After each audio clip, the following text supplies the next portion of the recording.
there is insignificant development in this country to any region. So that's not true. Moreover, you don't get elected because of development. At least not in this country. What do you mean? People look at the politics, not at the so-called development. Yeah.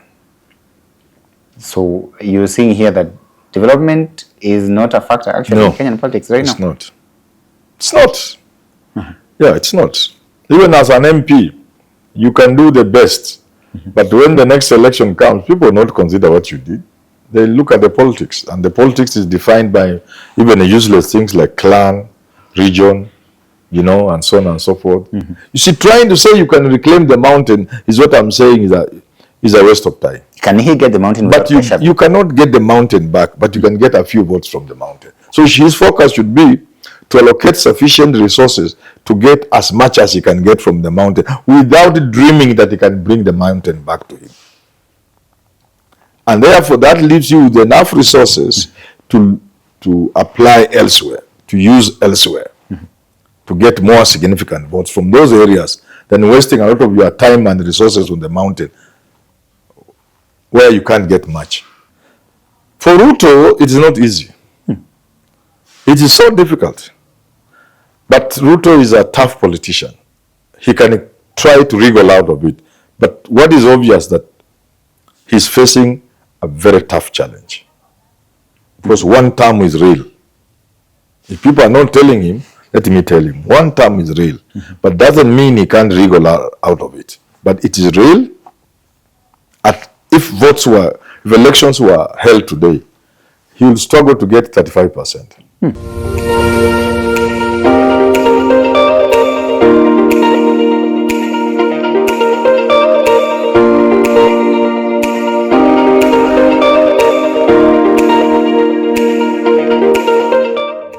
A very good day to you, ladies and gentlemen. Welcome to another episode of the Candid Talk here on Herman Manyora's YouTube channel. My name is Evan Sokinyi. It's my pleasure to have you on board on this special episode that is proudly brought to you by 1442 Kusini's luxurious 2-bedroom and 1-bedroom apartment located here at South B. Definitely, if you are there outside and you're looking for a good investment, then this is the place to be. These people will actually offer you all the very best that you need in terms of security.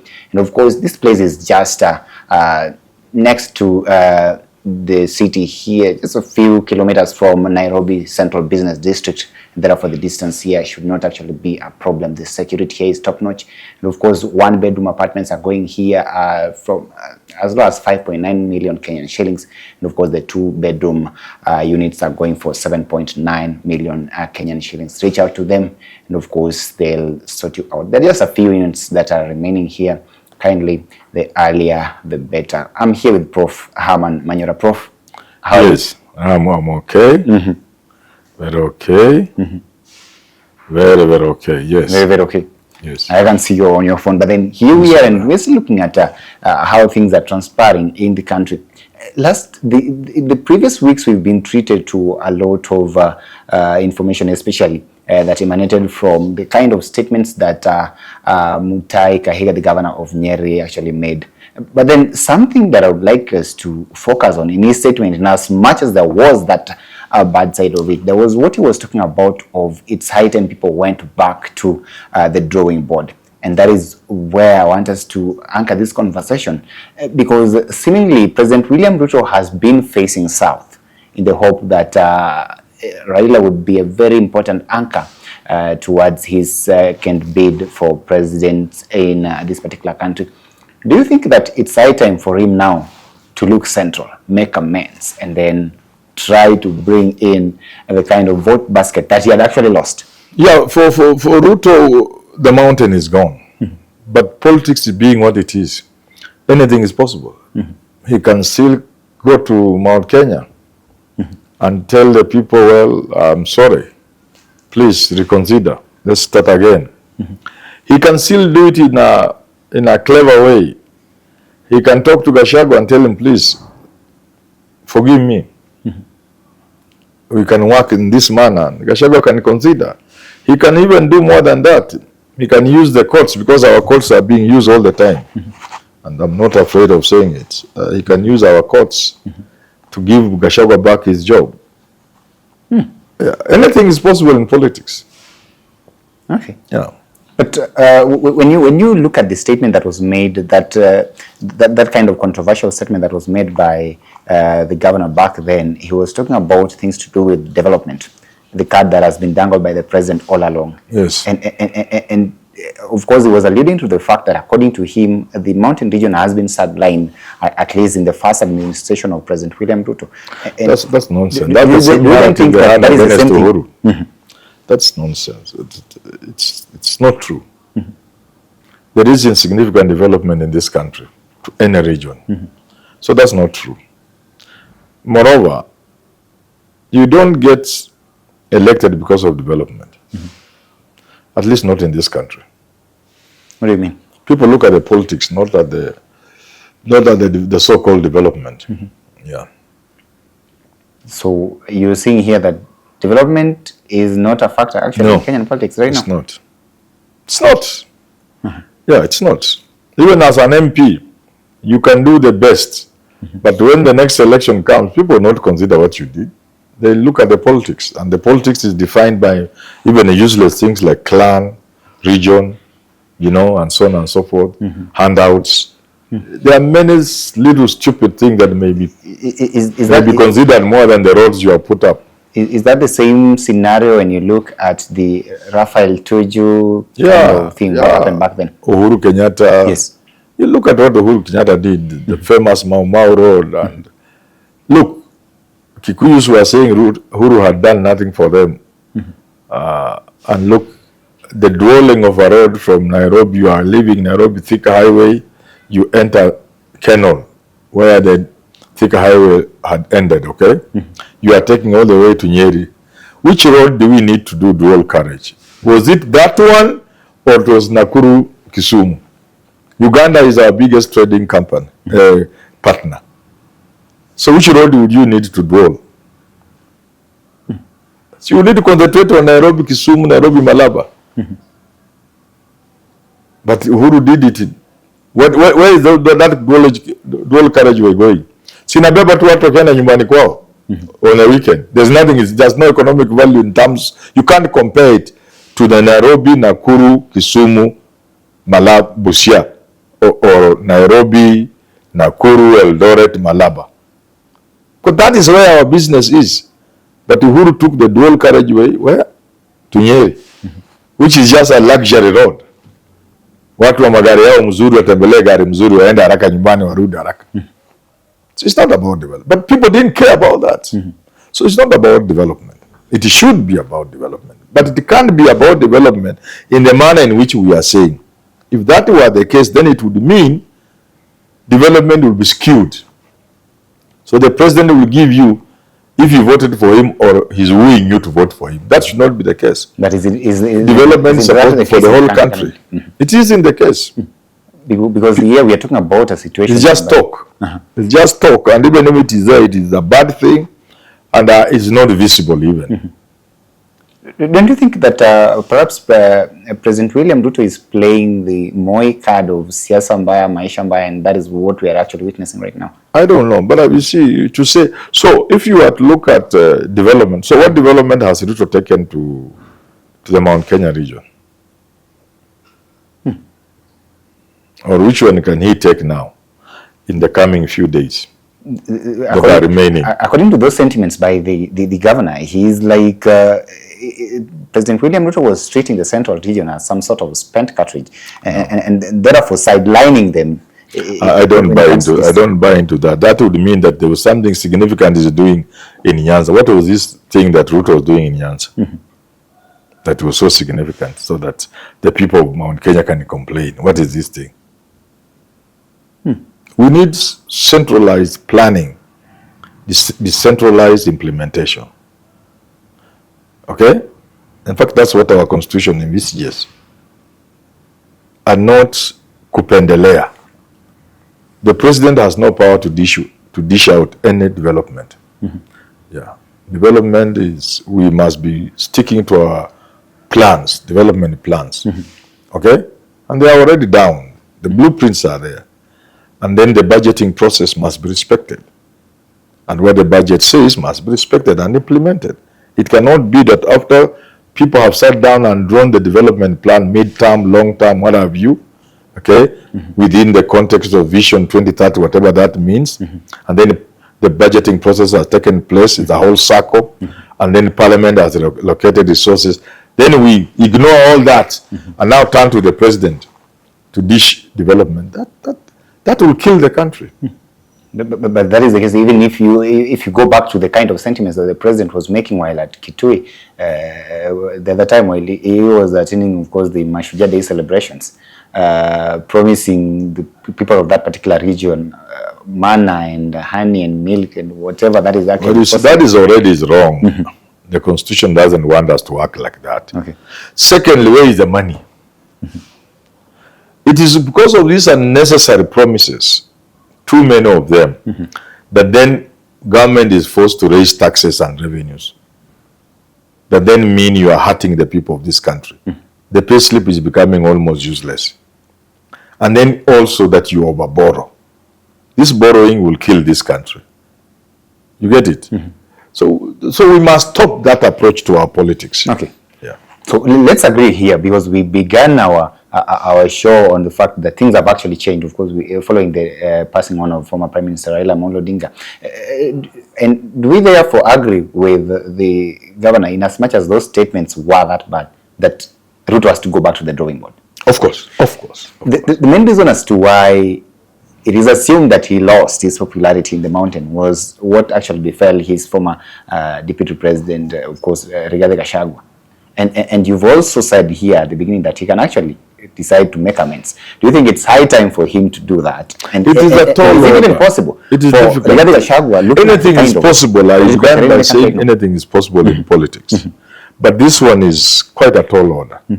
It's not a path I would advise anybody to embark on. Yeah. You'll waste so much energy, gain so little, if anything, that you'll be making the mistake of misallocating your resources. Okay? Why not apply those resources in places where the returns can be meaningful? Why not go to Western? Why not concentrate on cost? Why not go to Nyanza? Yeah. So if at all the president had actually lost that particular region, at least politically, and you've said here that it's not even about the development, it's about looking at the politics of the country. Now that they are still at loggerheads with Rigathi-Gachagua, who is assumed to be the one calling shots from that particular region, then it means that we are not likely to see him change his tactic moving forward. Who is the president? Yes. Well, he'll keep changing. Politicians, you cannot be static. Politics is dynamic. So what is he going to change yet? We are looking at a situation where you're saying that yes, it's possible, but it's unlikely that he can make a. You see, to focus on getting back the mountain will be a waste of time. That doesn't mean you will not do other things to get as much as you can from there. You see, trying to say you can reclaim the mountain is what I'm saying is a waste of time. Can he get the mountain back? But you cannot get the mountain back, but you can get a few votes from the mountain. So his focus should be to allocate sufficient resources to get as much as he can get from the mountain without dreaming that he can bring the mountain back to him. And therefore, that leaves you with enough resources to apply elsewhere, to use elsewhere, to get more significant votes from those areas than wasting a lot of your time and resources on the mountain, where you can't get much. Okay. So you still insist that the kind of relationship that we saw between the former Deputy President Rigathi Gachagua and the President William Ruto is kind of irreparable at this point. Yeah, it is difficult because let's put it this way. Supposing Ruto manages to convince Gachagua and Gachagua accepts, will Gachagua have the face to go to the mountain and talk to the people? The people will tell him to go home. They will dismiss him. He will look like a child, like a fool. So even Gachagua himself, in the unlikely event Ruto manages to convince him, how will Gachagua convince the people of the mountain to change now? It will be very difficult. Even if he was given back his DP position, the people of the mountain will not accept because they will see it for what it is. They will see this is a trick. This is a game. We are being played. And they will say Gachagua has eaten. Basi kama umepewa pesa waenda kula polepole, wewe na familia yako. So even for Gachagua himself to accept it will be very difficult. Yeah. But I want to repeat, Ruto should still employ sufficient strategies, to win a few votes from Mount Kenya and abandon the dream of reclaiming the mountain. Yeah. That would mean that he'd stick with his initial plan of assuming, definitely before the passing on of Baba, he was on this other side. Yes. And was focusing on Baba to help him anchor his second bid, definitely. So that would mean that he sticks to that particular direction in as much as he'll try by whichever means. But even that one also has been punctured by the passing on of Baba. So back to the drawing board. For Ruto, it is not easy. It is so difficult. But Ruto is a tough politician. He can try to wriggle out of it. But what is obvious that he's facing a very tough challenge. Because one term is real. If people are not telling him, let me tell him, one term is real. But doesn't mean he can't wriggle out of it. But it is real. If elections were held today, he will struggle to get 35%.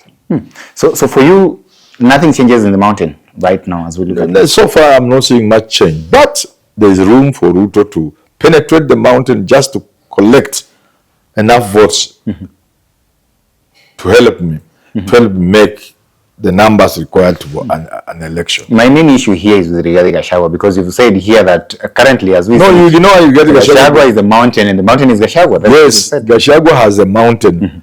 Let us say it is 100%. Ruto can still wrestle about 20% of that mountain from him. Even the moments when Raila was most hated, he still managed a few votes from the mountain. 2017. In 2022, he still got about 1 million votes. So that Ruto should aim for like 1 million votes or so from the mountain. That's good enough for him. You get 1 million from there, 1 million from Nyanza, 500 from Western, 1 million from Coast, 400 from Ukambani, 3 million from like that, and you can. That's why I'm saying if elections were held today, Ruto will do so badly he will even be shocked. Yeah. But between now and 2027, he has sufficient time to improve. Yes. Well, ladies and gentlemen, indeed, it has been said here that former president, not actually the former, but the current president, William Ruto, has to go back to the drawing board. But then how is he going to navigate this particular political terrain, owing to the fact that the former Prime Minister, Raila Odinga, is no longer in the picture? Is he actually going to try and seek and make amends with the mountain region? Weigh in and tell us what you actually think. That has been a good conversation here. But we are here to remind you that this conversation was proudly brought to you by 1442 Kusini. Of course, there are 1-bedroom and 2-bedroom units here. This place is located at Sorry Road, of course, in South B. The 1-bedroom units go for 5.9 million Kenyan shillings, and the 2-bedroom units go for 7.9 million Kenyan shillings. This place is very good. These apartments are very luxurious, and of course the security here is very good with all the amenities that you'd want to see. If you want to invest, if you want a place where you can actually stay, such a good place, then kindly contact them through the details down here. Allow me stop for now till we have this conversation again. Have yourself a lovely day. Thank you for watching. My name is Evans Okenyi.